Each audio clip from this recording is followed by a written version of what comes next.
നമസ്കാരം. മുൻ DGPയും നിലവിൽ തിരുവനന്തപുരം കോർപ്പറേഷൻ കൗൺസിലറുമായ ആർ ശ്രീലേഖയ്ക്കെതിരെ പോക്സോ കേസ് രജിസ്റ്റർ ചെയ്തു. പീഡനക്കേസ് ഇരകളുടെ പേരും മറ്റ് വിവരങ്ങളും യൂട്യൂബ് ചാനലിലൂടെ വെളിപ്പെടുത്തിയ സംഭവത്തിലാണ് Thiruvananthapuram judicial first class magistrate 3 കോടതിയുടെ നിർദ്ദേശപ്രകാരം തിരുവനന്തപുരം മ്യൂസിയം പോലീസ് കേസെടുത്തത്. ഭാരതീയ ന്യായ സംഹിത വകുപ്പ് 72, പോക്സോ ആക്ട് 23, 23(2), 23(4) വകുപ്പുകൾ പ്രകാരമാണ് കേസെടുത്തിരിക്കുന്നത്.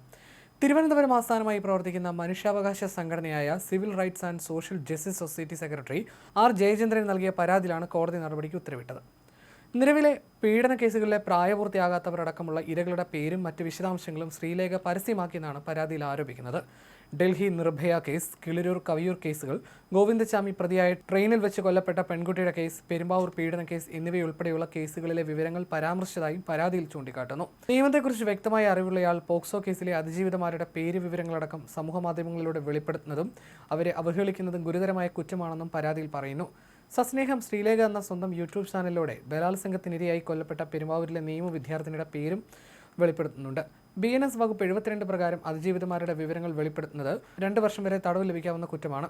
പോക്സോ ഇരകളുടെ വിവരങ്ങൾ വെളിപ്പെടുത്തുന്നത് പോക്സോ ആക്ട് 23, 23(2) പ്രകാരം 6 മാസം മുതൽ 1 വർഷം വരെ ശിക്ഷ ലഭിക്കാവുന്ന കുറ്റമാണ്.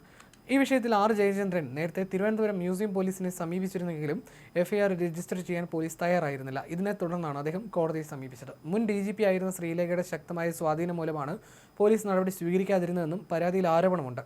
ഇരകളുടെ സ്വകാര്യത സംരക്ഷിക്കുന്നതിൽ നിർണായകമായ പോക്സോ നിയമത്തിന്റെ ലംഘനം നടന്നോ എന്ന വിഷയത്തിൽ ഈ കേസ് നിയമപരമായ തുടർ നടപടികളിലേക്കും ഇനി കടക്കും. ആർ ശ്രീലേഖയുടെ ഔദ്യോഗിക ജീവിതത്തിലും അതിനുശേഷവും നിരവധി വിവാദങ്ങൾ അവരെ പിന്തുടർന്നിട്ടുണ്ട്. പ്രത്യേകിച്ച് വിരമിച്ച ശേഷം തന്റെ യൂട്യൂബ് ചാനലിലൂടെ അവർ നടത്തിയ വെളിപ്പെടുത്തലുകൾ വലിയ രാഷ്ട്രീയ സാമൂഹ്യ ചർച്ചകൾക്ക് വഴിവെച്ചിരുന്നു. നടി ആക്രമിക്കപ്പെട്ട കേസുമായി ബന്ധപ്പെട്ടുമായിരുന്നു അത്തരത്തിൽ വലിയ വിവാദങ്ങളുണ്ടായത്. തന്റെ യൂട്യൂബ് ചാനലിലൂടെ നടി ആക്രമിക്കപ്പെട്ട കേസിൽ നടൻ ദിലീപ് നിരപരാധിയാണെന്ന് ശ്രീലേഖ പറഞ്ഞത് വലിയ വിവാദമായിരുന്നു. ദിലീപിനെതിരെ പോലീസിന് തെളിവുകളൊന്നുമില്ലെന്നും മാധ്യമസമ്മർദ്ദം മൂലമാണ് അറസ്റ്റ് ചെയ്തതെന്നും അവർ ആരോപിച്ചിരുന്നു.